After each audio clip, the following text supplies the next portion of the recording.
What's up, guys? Thanks for coming back again. This is the continuation of the Daniel Defense DD5 overview that I looked at a couple weeks back. I know there's been a lot of interest in the video and you guys were curious to know how I thought it shot and what else was new. So last time you saw the gun, it didn't have any optics on it, just had the iron sights. And it had Daniel Defense's standard muzzle device on there. I've since switched that out to a Silencer Co. 3-baffle brake that actually works with my Omega suppressor that I bought from them. That helps big time with the recoil, and actually when you shoot it with the suppressor on there, it's about the same as shooting a 223. There's absolutely no recoil at all. I ended up looking at a bunch of different optics online and went to a bunch of different stores and talked to a bunch of different folks to see what they thought was going to be the best. And a lot of folks recommended the Night Force stuff. And it just was simply more than interested in spending on this gun here. I'm actually looking at getting the H&K MR762, the LRP package 2 essentially. So I'm saving some money for that, and that might be what I put a Night Force on. But for this, this is the Burris XTR2 2-10. This works exceptionally well. It's super clear. If you compare this optic, say, to a Trijicon, one of the ACOGs, the 4X optic, if you put them both on 4X, I mean, the image in this is actually a bit sharper and a bit clearer. The Trijicon does have a wider field of view, though. But overall, I'm very pleased with the way this has turned out.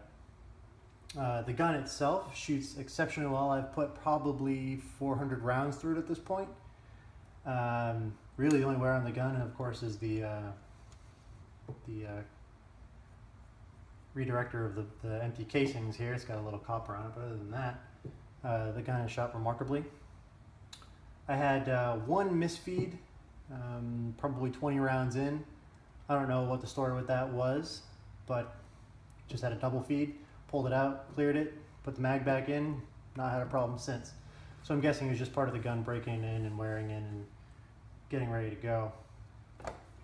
In terms of how the gun handles, I mean, it's fantastic. As we talked about in the previous video, it's got a Geissele trigger in it. So it is very good, very accurate. This is what the bolt carrier looks like after about the 400 rounds or so. I've since cleaned it, but that's all I've done. Added a little lubrication. It wipes off incredibly smoothly. Really no cleaner even required to get it this clean. Just wiped it off with a moist towel, and it came out this clean. Really, it took me about 45 seconds to get the bolt carrier this clean. So their coating on this is absolutely fantastic, and it works great. I'm very pleased with how easy this is to keep clean. If we talk about accuracy for a second, accuracy is outstanding. I only have a 25-yard range to play with on a regular basis, unfortunately. But this gun will put rounds through the same hole all day, every day, with standard military ball ammo. The accuracy is absolutely fantastic. I've done a lot of 223 shooting, and so I've started to build my 308 collection. This was one of the first guns I added to it, and I was curious to see how it would fare against some of the other competition out there. So, of course, the main gun that everyone's going to want to compare this to is going to be the Scar. So, this isn't exactly a stock Scar. I've done a little bit of work. You can see it's got the same muzzle device on it that the Daniel Defense does. Again, that matches up with my Silencer Co. Omega suppressor. That does a fantastic job. Since, of course, I have only a small area to shoot, shooting with a can helps big time. You know, shooting with 308 in a small confined space. It's only 2 lanes and it's all cinder block, so it's unbearably loud. 3 or 4 rounds and I've had enough. But now I can shoot all day with that can on there and these guns, and it's no problem at all. So I've actually upgraded the trigger in this as well. It's got the Scar Super trigger from Geisley as well, and it's got the upgraded rear stock. The plastic one on the other one, I saw a lot of guys reporting that they were breaking them, so I ended up going with the upgraded one with the metal mount there. Overall, I think the ergonomics are actually a little bit better on the Daniel Defense than the Scar. Again, both Geisley triggers. The factory trigger that comes in the Daniel Defense blows the stock Scar trigger away. There's not even a comparison there. Now that I've upgraded to the Super Scar trigger, they're pretty much the same now. I think the Super Scar edges it out ever so slightly.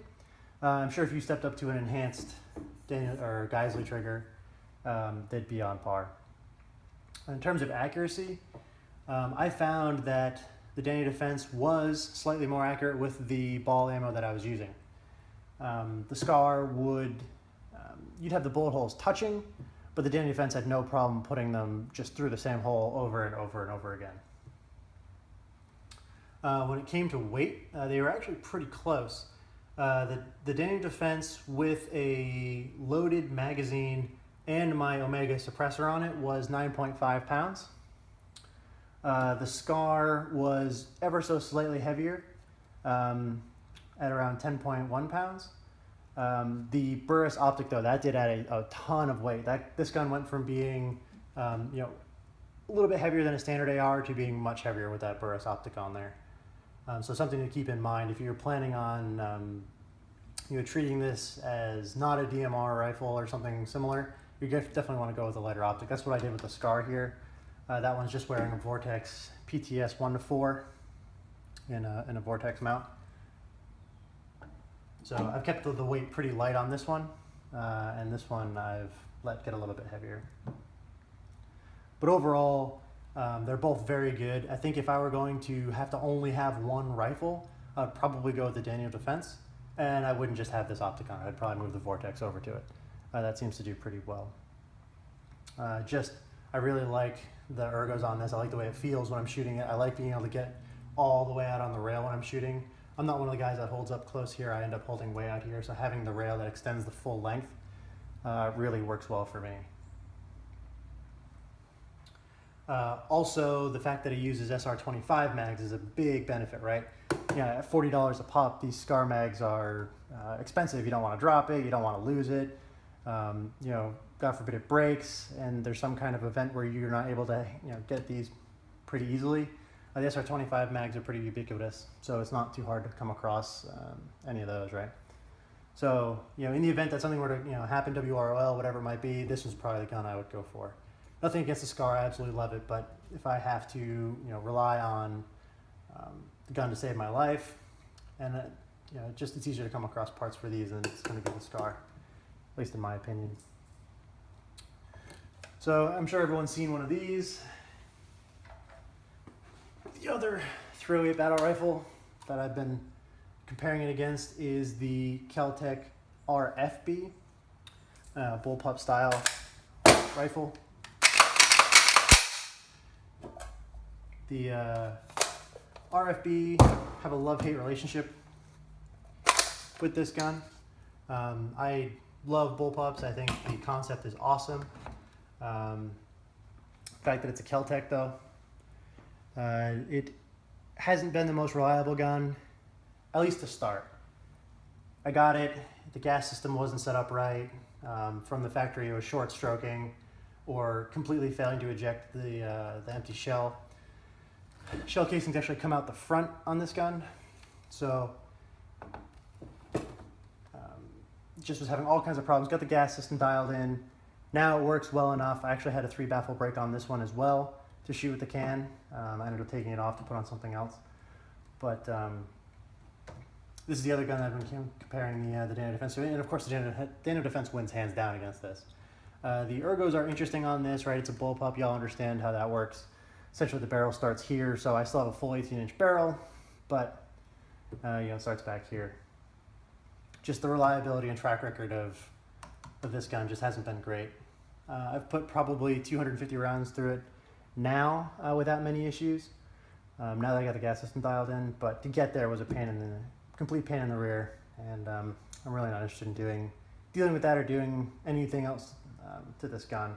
So it's probably just going to remain as it is. Again, another Vortex 1-4. I like these optics.